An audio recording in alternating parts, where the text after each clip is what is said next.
O apresentador do Globo Ciência, Alexandre Anderson, é o convidado do Jogo Aberto. Ele fala sobre o desafio de apresentar um programa que aborda ciência e tecnologia. Muito obrigada pela sua presença, Alexandre, aqui no nosso programa. E há 25 anos o Globo Ciência está no ar. Como é que surgiu essa oportunidade de você trabalhar no programa? Na verdade, assim, eu sou ator, sou jornalista também. Comecei minha carreira como qualquer outro ator, guerreando para poder atingir um lugar ao sol. E, paralelo a isso, eu fazia minha faculdade de jornalismo. Em 2005, pintou uma oportunidade pelo canal Futura de apresentar um dos programas que integrava o projeto chamado A Cor da Cultura, que era um programa que abordava a importância de se trabalhar a questão racial na educação. Ah, legal. Então fizeram testes no Rio, São Paulo, Salvador, com atores, com jornalistas, com atores jornalistas, e rolou a oportunidade. Eu passei no teste, foi um projeto assim extremamente sensível, muito bacana de se fazer, e que depois de ele foi ao ar em 2005 e logo depois virou um projeto de política pública nacional. Então era um projeto audiovisual que também tinha material didático, material de educação.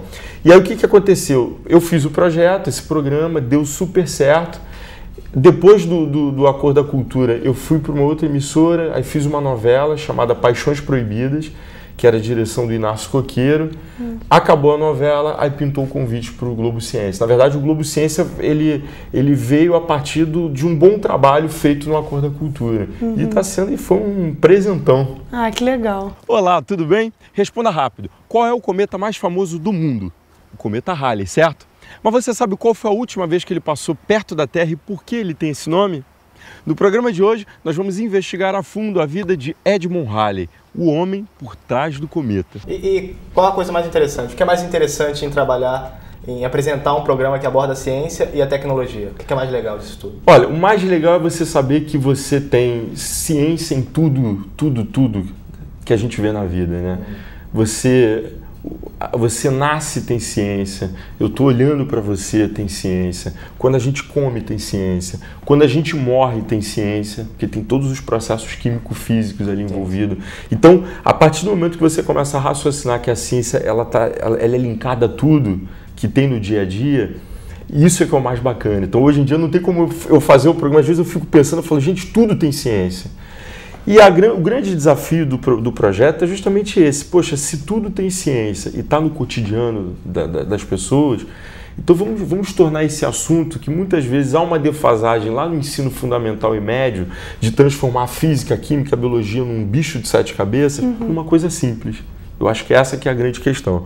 E outra coisa que é interessante do programa a gente roda, né? Eu faço o programa aqui no Rio, mas eu vou para outras capitais, para cidades do interior. E o barato é saber que existem pessoas trabalhando em prol da ciência, né? Tem muita pesquisa sendo feita, não só nas universidades, como escolas técnicas. A gente tem um patrimônio humano absurdo no país, produzindo conhecimento. E isso é muito interessante, né? Porque eu acho que evolução tecnológica, acho que é um dos dados de evolução de um país. Então, a partir do momento que você tem produção de conhecimento, vai gerar uma produção de tecnologia, de avanços tecnológicos, e isso aí com certeza vai incidir no progresso do país, né? Eu acho que vai ter um impacto muito grande no futuro do Brasil, né? É divulgar que a ciência não é lá esse bicho de 7 cabeças que todo mundo pensa que é, né? Não, com certeza. E outra coisa bacana é que o programa, ao longo desses anos, é a minha 5ª temporada. Então, a gente tenta tirar aquela imagem que o cientista tem de um cara sisudo ou de um cara que está no laboratório. Sério? Esse ano, por exemplo, a gente fez um programa sobre Alexander Fleming, sobre Marie Curie, desculpa, um exemplo. Marie Curie descobriu a radioterapia, foi uma mulher que ganhou 2 prêmios Nobel, ela foi uma cientista extremamente importante. E aí o que acontece? Tinha um programa que a gente tinha que falar do estudo, o impacto daquele estudo que ela fez lá atrás, hoje, na medicina. Né? E fomos ao INCA e queríamos saber como a radioterapia está hoje, quais foram os avanços na área de descoberta de câncer, na área de tratamento de doenças de câncer.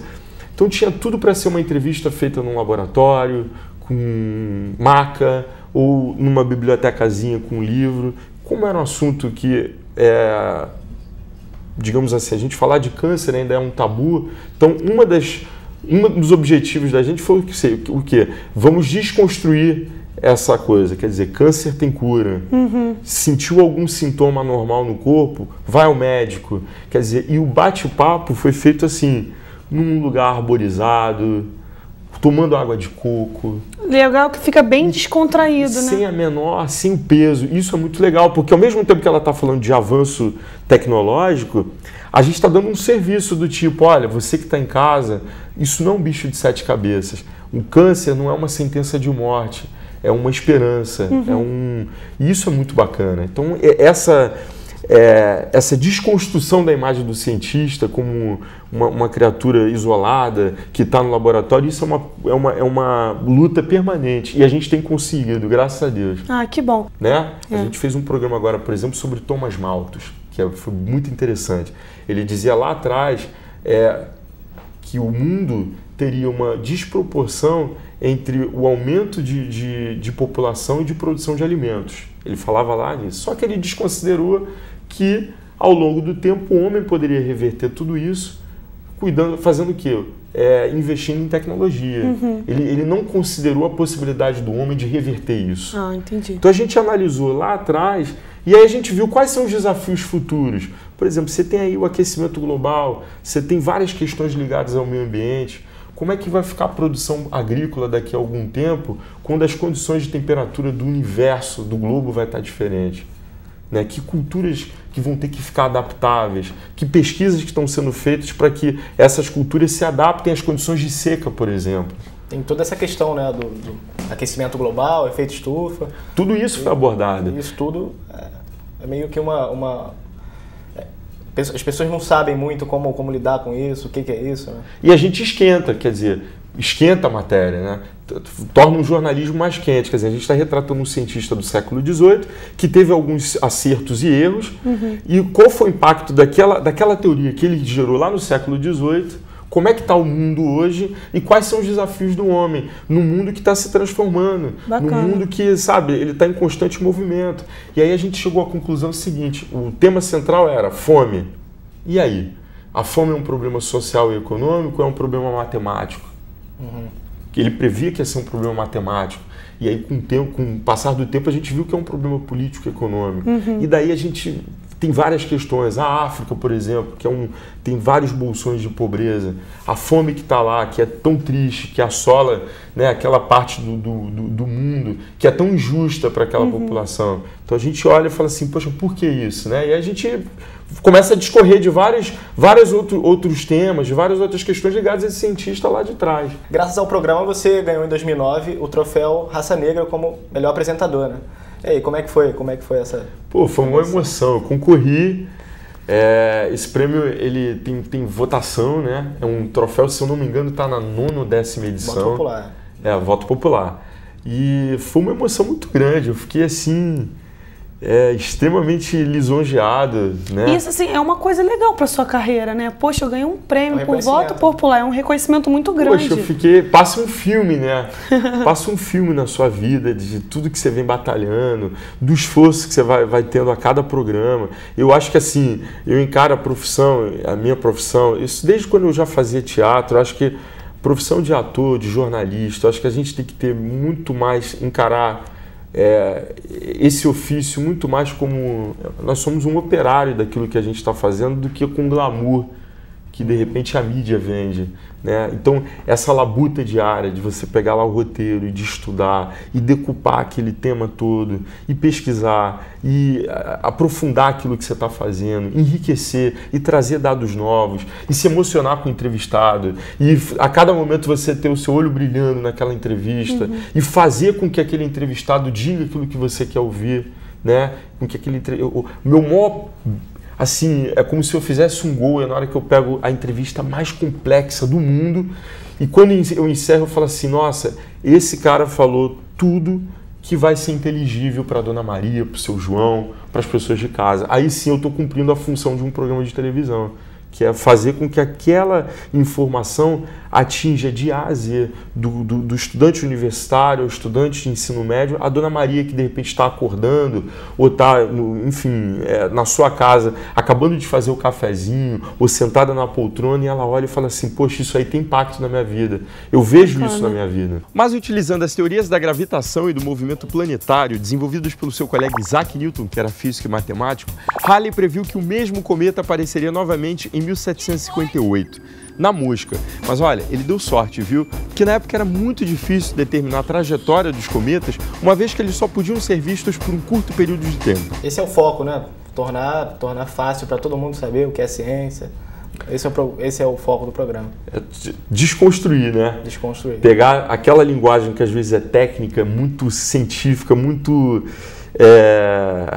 não é palatável, e fazer com que as pessoas entendam. Eu acho que essa que é a grande missão mesmo do programa, né? E quando isso se atinge, quando eu vejo um programa, quando eu assisto um episódio que está redondinho, poxa, é uma emoção muito grande. Gratificante, né? Muito, muito, porque é difícil. Às vezes você olha ali o tema, é uma folha em branco, você pega o roteiro e fala, e aí?